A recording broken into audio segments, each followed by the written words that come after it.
Are you there? I think I am. You think you are? All right. We hear you loud and clear, my friend. How are you? To the best of my knowledge, I'm okay. Man, hey, I just want to, right off the bat, just tell you. I took the physical before the call, and I passed, and they said I could do the call.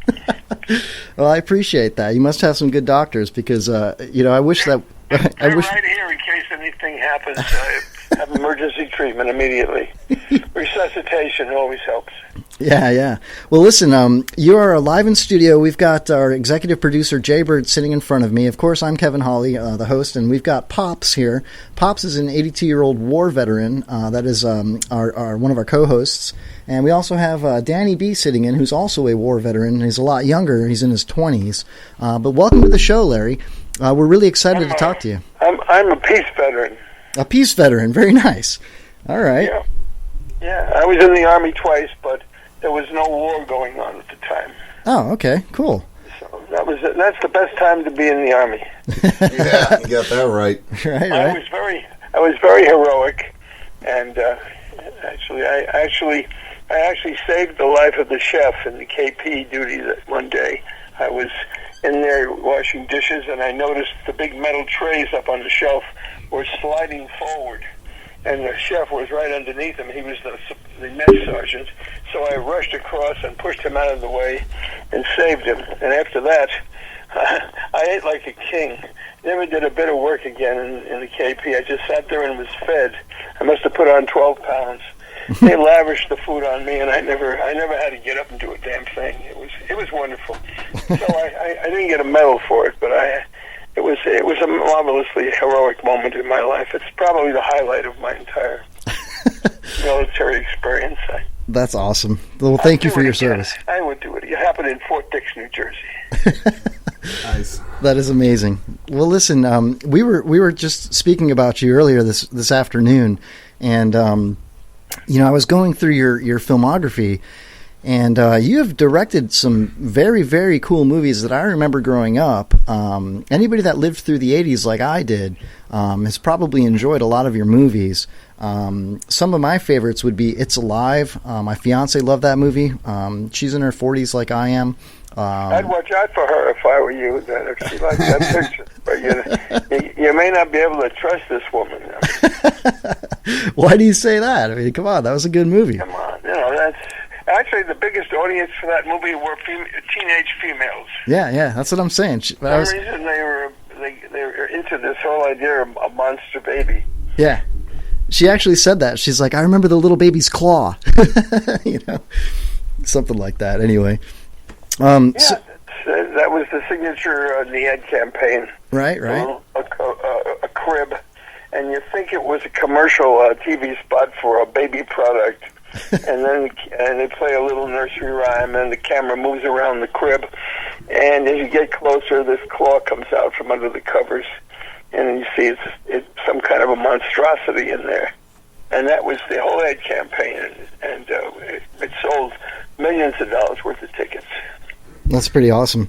Well, of all these movies that you've directed and produced, is there any personal favorite of yours? Is there anything that's like a trophy for you?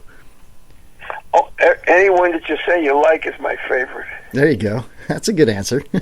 I'm just so easily seduced by compliments and stuff like that. I mean, anybody that comes up to me and asks me to sign something, even if I didn't do that movie, I sign it. I don't. That's awesome. I take credit for any picture. Do you like Jaws? Okay, I'll sign something that says Jaws. I don't care. That's amazing. Kevin does that all the time at recordings we do. It's like it's pretty sad. Yeah. I do. It's like people don't ask him for an autograph. He's like, "Hey, would you like my autograph? I'm part of the Kevin Hawley show." So yeah, I drop that all the time, Larry. I say, "Do you know who I am?" It always comes up in a conversation. You know, it does. Very often people ask me, "Have you ever been on the Kevin Hawley show?" and I always say, "What's that?" So, I guess this isn't the time for me to ask you to lay out a bumper for us then. No, I mean, what can I tell you? People ask what's your favorite movie you did. It's like asking what's your favorite child. Right. you have, if you have kids, and you don't have any. So what are you going to say? I'm just kind of curious. I know that you have written, produced, and everything, but you acted in the movie, and I believe it was with Dan Aykroyd, Private Spies. What was it? It was a picture that John Landis directed, Spies Like Us. Spies Like Us. I know. And B.B. King and I played Secret Service agents. Yeah. And the Cohen brothers were in it too. They played Secret Service agents, and we only worked one day. It was a whole bunch of directors, and we were asked if we would be in the picture as a kind of a gag. So we went off and we shot the scene, and it was very brief. I don't think it had more than a couple of lines of dialogue, but I still get residual payments for it. Nice. Nice. And an Oscar nomination for Best Supporting Actor for one line of dialogue, Don't you have one coming out in Blu-ray? Yeah, hey, Larry, first of all, Jay was being facetious about Spies Like Us. We loved that movie growing up. Everybody knows that movie. Anybody that was a teenager in the 80s knows that movie. It was awesome. But listen, Pops just brought up a point here. Don't you have something that just came out on Blu-ray or is about to come out on Blu-ray? Yeah, Blu-ray has just released a beautiful copy of the picture called The Stuff, which I made, and which is a very good film and a very cogent motion picture for today, because there's so much going on in terms of exposing the pollutants that various manufacturers have put into their products, and people drinking poison water in their communities, and people putting out automobiles that have defects that kill people, and they know it, and they still don't do anything to fix the error in the manufacture. There's so many things where American industry and foreign industry conspire to withhold information and let people die. And sometimes they have deliberately put out products that they know are harmful and get away with it for 10 or 20 years before they finally get this. And what happens to them? They get fined, and nobody goes to jail. So, I mean, that's really why I made the picture, The Stuff, because I was so sick of the cigarette companies going before Congress and telling them that they don't have any evidence that cigarettes cause any kind of illness, and when they had all kinds of reports to the contrary, then they lied. Yeah. They went in there, took the oath, and just lied. And so I thought, well, here's a picture about a product that's on the market that basically eats you from the inside. Right? It's like a yogurt product, right? Isn't it like a... It was an ice cream yogurt product that has no calories and has supposedly tremendous nourishing values, and becomes addictive very quickly.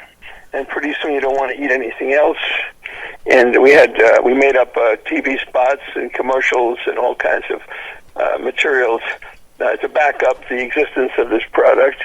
And I know if we had advertised it for a few weeks before the picture opened, without telling anybody that it was a movie, that everybody would be going to their grocery store trying to buy the product. The commercials we did were so convincing and so attractive.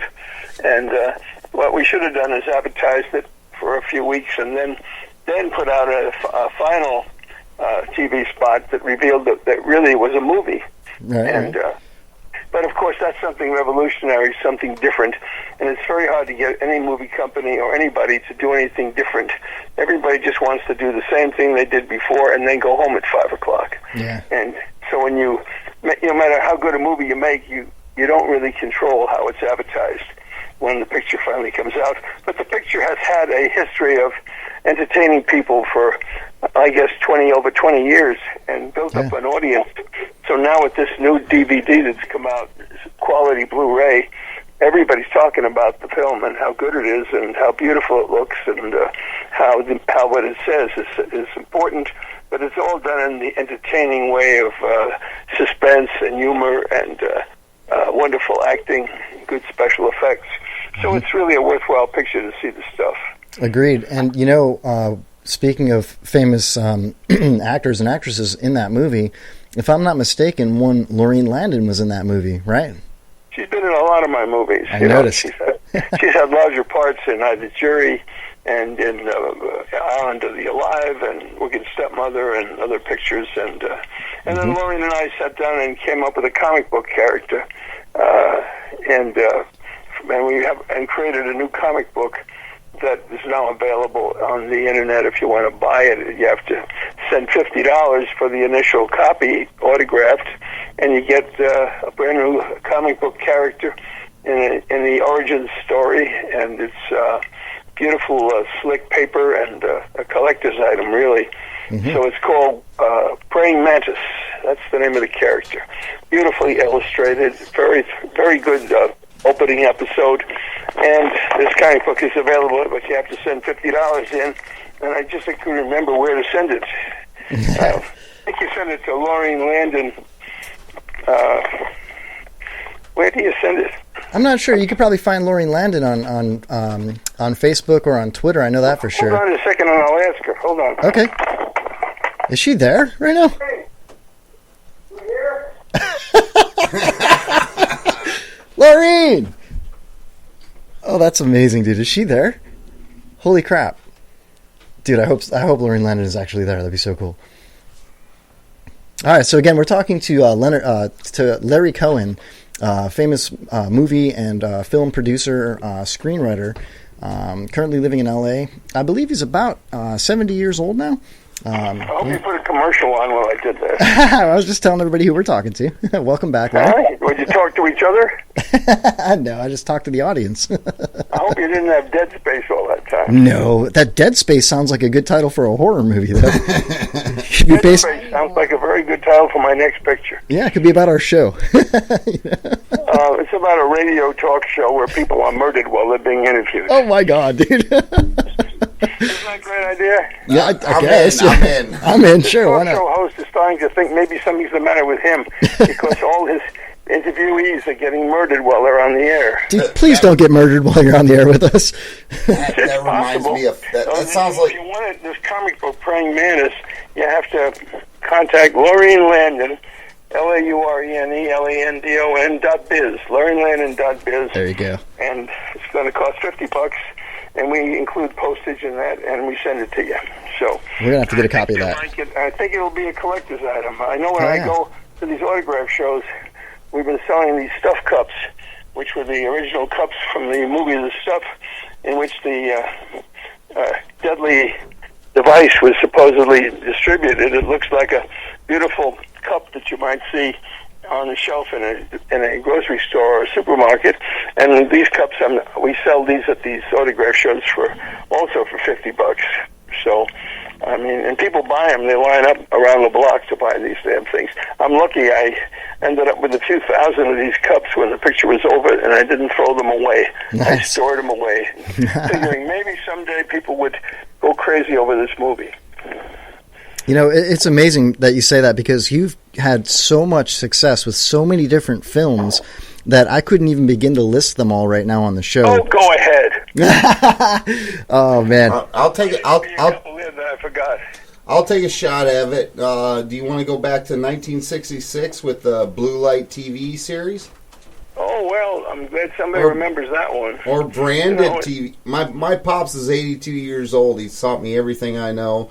He's older than you, so I'm just gonna say we'll go down the list. It's a live shootout. I was in New York last week, just a couple of days ago, and I turned on the TV, and I got a station called Heroes and Icons. It's a channel that comes out of New Jersey. And lo and behold, what was on? But Branded was on. no way. Nice. I couldn't believe it. That was my show, Branded, after all these years playing on television.